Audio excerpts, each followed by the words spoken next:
എല്ലാവർക്കും നമസ്കാരം.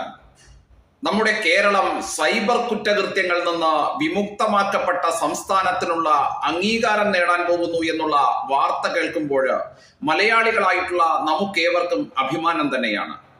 നാളെ വിജ്ഞാൻ ഭവനിൽ വെച്ച് ഡൽഹിയിൽ കേരളത്തെ അംഗീകരിച്ചുകൊണ്ട് ആഭ്യന്തരമന്ത്രി സൈബർ കുറ്റകൃത്യങ്ങളിൽ നിന്ന് വിമുക്തമാക്കപ്പെട്ട ഭാരതത്തിലെ ഏക സംസ്ഥാനം എന്നുള്ള അംഗീകാരം കേരളത്തിന് നൽകിക്കൊണ്ട് അതിനുള്ള ആദരവ് സൂചകമായിട്ട് അവിടെ വെച്ച് കേരളത്തിന്റെ മുഖ്യമന്ത്രിയെ ആദരിക്കുകയും അതിനുള്ള ഉപഹാരം സമ്മാനിക്കുകയും ഒക്കെ ചെയ്യുകയാണ്.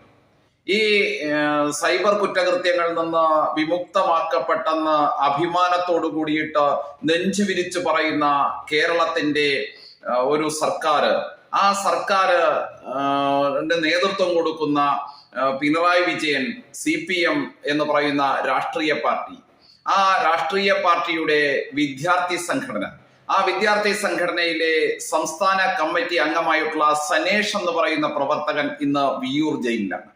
എന്തിനു വേണ്ടിയിട്ടാണ് വിയ്യൂർ ജയിലിൽ ഇയാൾ കിടക്കുന്നത്? 2024 ഒക്ടോബർ മാസത്തിലാണ് ഇയാളെ പോലീസ് അറസ്റ്റ് ചെയ്തത്.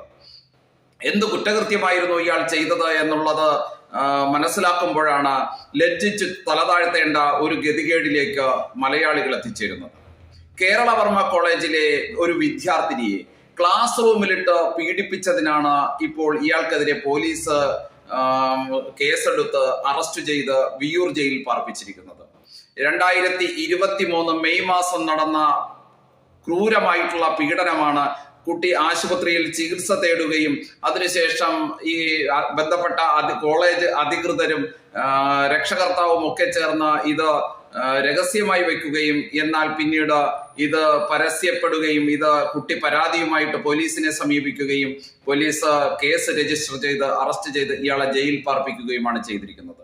ഞാൻ പറഞ്ഞു വന്നത്, സൈബർ രംഗത്ത് നാം കുറ്റവിമുക്തരായി, അല്ലെങ്കിൽ സൈബർ രംഗത്ത് കുറ്റകൃത്യങ്ങൾ കുറഞ്ഞു, മുഴുവൻ ലോകത്തിന്റെ അല്ലെങ്കിൽ മുഴുവൻ ഇന്ത്യയുടെയും മാതൃകാ സംസ്ഥാനമാണ് കേരളം എന്ന് പറയുമ്പോൾ ഇത്തരത്തിലുള്ള കുട്ടികളുടെ നേർക്ക്, വിദ്യാർത്ഥിനികളുടെ നേർക്ക്, മഹിളമാരുടെ നേർക്ക്, സ്ത്രീ സമൂഹത്തിന്റെ നേർക്ക് ഏറ്റവും കൂടുതൽ കുറ്റകൃത്യങ്ങൾ നടക്കുന്ന ഒരു സംസ്ഥാനം, അല്ലെങ്കിൽ അനുദിനം കുറ്റകൃത്യങ്ങൾ പെരുകിക്കൊണ്ടിരിക്കുന്ന ഒരു സംസ്ഥാനമാണ് നമ്മുടെ കേരളമെന്ന് അതിന്റെ യാഥാർത്ഥ്യം നാം മറച്ചു വച്ചിട്ട് നാം എന്തു അംഗീകാരം എവിടെ പോയി വാങ്ങിയാലാണ്, എന്തു ഉപഹാരം സ്വീകരിച്ചാലാണ് കേരള സർക്കാരിന് അഭിമാനത്തോടു കൂടിയിട്ട് അങ്ങനെ നട്ടലുയർത്തി നിൽക്കാൻ സാധിക്കുന്നത്? ഇതിന്റെ യാഥാർത്ഥ്യത്തിൽ നിന്ന് നാം തിരിഞ്ഞു നടന്നിട്ട് എന്താണ് പ്രയോജനം? ഈ കേരളം ഭരിക്കുന്ന സംസ്ഥാനത്തിന്റെ വിദ്യാർത്ഥി സംഘടനയായിട്ടുള്ള SFI നേതാവിന്റെ ഭാഗത്ത് നിന്ന് കോളേജ് കലാലയം എന്ന് പറയുമ്പോൾ നമ്മുടെ സംസ്കാരം അനുസരിച്ച് സരസ്വതി ക്ഷേത്രം എന്നാണ് പറയുന്നത്. അങ്ങനെ വിദ്യാഭ്യസിക്കുവാൻ വേണ്ടിയിട്ടെത്തുന്ന ആ കലാലയത്തിന്റെ ക്ലാസ് റൂമിനുള്ളിൽ പോലും വിദ്യാർത്ഥിനികൾ സുരക്ഷിതരല്ല. അങ്ങനെ സുരക്ഷിതരല്ലാത്ത സാഹചര്യം ഉണ്ടാക്കുന്നത് നാട് ഭരിക്കുന്ന രാഷ്ട്രീയ പാർട്ടിയുടെ വിദ്യാർത്ഥി സംഘടനയാണെന്നിരിക്കെ ഈ നാടിനെ അംഗീകരിക്കുന്ന ആ കേന്ദ്ര സർക്കാരിനെയും ആ അംഗീകാരം ഏറ്റുവാങ്ങുന്ന കേരള സർക്കാരിനെയും കൈയെടുത്തു തൊഴുക എന്നുള്ളതല്ലാതെ കേരള ജനതയ്ക്ക് മറ്റെന്താണ് ചെയ്യാൻ സാധിക്കുക?